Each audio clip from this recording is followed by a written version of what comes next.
Hey, howdy, and a big welcome back to Clem Hawks, folks. I'm Yak, ready to take you through today's MLB edition of the channel. And well, today, it's no secret the channel is a big time stand behind the Minnesota Twins kind of channel, but you got to keep talking about it because it is the gift that keeps on giving in the MLB this season, right? You can look at the divisions. The New York Yankees lead the American League East by 11 games. The Astros lead the American League West by 11 games. The Mets lead the Braves by 3.5. The Milwaukee Brewers lead in the NL Central by a half game over the Cardinals, but the next closest is 14 games out. The Dodgers lead in the NL West by 12.5 over the Padres, who will be hard charging up the standings, I'm sure, after completing their super team.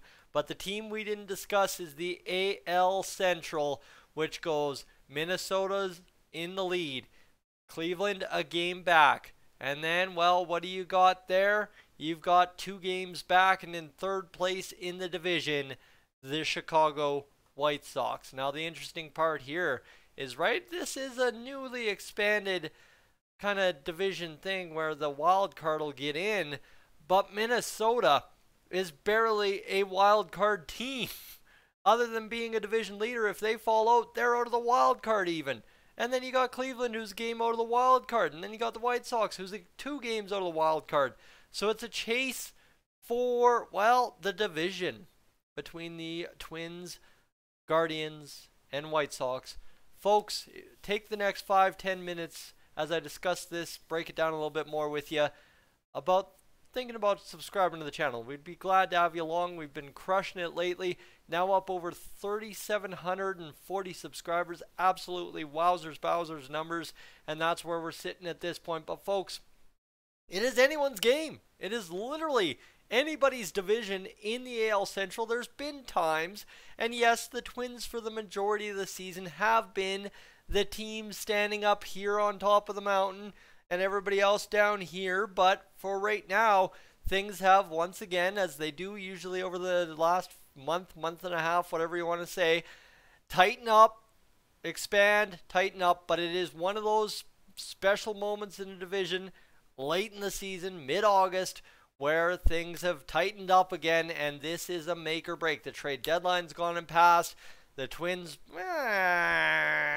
kind of got better, but is it enough to really do any damage? Well, first they got to make sure the damage is done in their division and they get in the division leader spot, because there is nothing, absolutely nothing guaranteed about being a wild card team if you are the Minnesota Twins at this point. That goes the same with the Cleveland Guardians. That goes the same with the Chicago White Sox. And now you suddenly see it. Here, I'll actually bring up a graphic that I can pull from the internet here for you. But this is kind of how it looks throughout the wild card chase, if you get into it with me here. And let me just pull this up. This is what we're sitting on right now. The Yankees, Astros, and of course, your Minnesota Twins are sitting comfortably in a wild card or in a division leader spot. That's where they're sitting. No problemo. But right now, you kind of have this interesting dynamic in the AL wild card. And in baseball's worst division, there's a lot up for grabs when it comes to the Minnesota Twins and, of course, the other 2 teams involved. And that is, of course, why we're talking about it today. This is why I'm stealing a Twins topic from Clem, because it's something I just got to talk about on a night when a man's got slow pitch. So let me move over and let me get this a little bit bigger for you. There you go. I'll tuck myself in the corner here by the Condors jersey. And let's talk about it. The Yankees, 70 wins. Houston, 68 wins. The Minnesota Twins, 529 winning percentage. Are you kidding me? That is rough. Now you talk about Toronto, 558. You talk about Seattle, 538. And Tampa Bay, like I said, they're tied right there with the Minnesota Twins, 529. Now the Twins have been a pretty decent team at home. They've been a pretty terrible team on the road, 500, right? Not good enough to get into the playoffs on the road. and they're winning one, losing one, which they did so famously. Almost drove me nuts in June when we were really covering the Twins heavy, trying to decide how the heck we were going to get to 4,000 hours to get Clem monetized.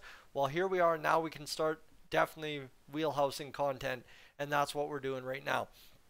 In fourth spot, the Cleveland Guardians are right there, 54-50, 519 winning percentage. What do they got to do? They win 2 of 3, and the Twins lose 2 of 3, and they're right back there in first place in the division. Baltimore's right in the mix now, literally a game and a half out. Who saw that a month ago? Chicago's 2 games out, which they're 2 games out from the division, folks. They're 2 games out from being right there, leading the dang thing and not worrying about the wild card. And then Boston, despite everything that's gone on in Boston the last month and a half, they are 3 games back themselves. So it's a very interesting, messy playoff picture right now for the MLB's American League. But when you talk about it specifically, why is it so messy? It's because of baseball's worst division in the American League Central. It is terrible out there right now, right? We talked about the winning percentages for the teams. Well, you talk about how it shapes up. Cleveland at 519, Chicago at 510, Detroit at 396, Kansas City at 390. You got 2 sub 400 teams within your division. Don't worry, the AL West surely will have teams there as well, because the LA Angels are full absolute collapse mode here recently.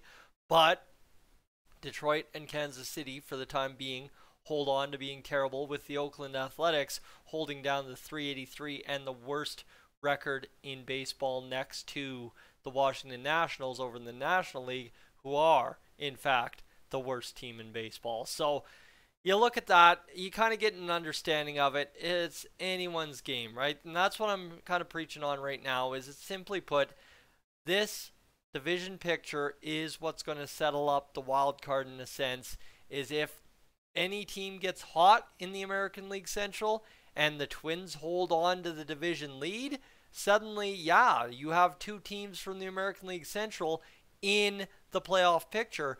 But just as it stands, you could very easily have 3 teams from the American League East.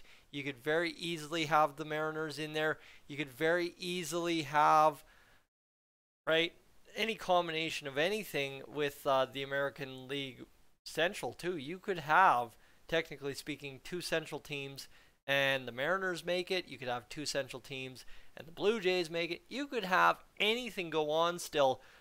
But the big picture when it comes to the AL wildcard, when it comes to figuring out who the top 3 teams in the American League are based on winning their division, it's going to come down to the American League Central. Everything kind of hinges on how terrible they continue to be or how much better they improve down the stretch in the next 60 or so games. And that's the fun part about this for us, is we are just on the cusp of getting this job done through the month of August and then really heating up as things stretch out throughout September. So folks, if I've got a message for you after this video, it is simply buckle up. It's about to get good, and I promise you it's going to be a great time to be a Twins fan, to be a Guardians fan, to be a White Sox fan, and a fan of any team involved in the playoff picture within the American League division. League? American League? Could you just leave it there, Yak? You probably could. You probably could have. Anyway, folks, I'm Yak. This is Clem Hawks. Thank you so much for tuning in this evening. I am up on, out of here.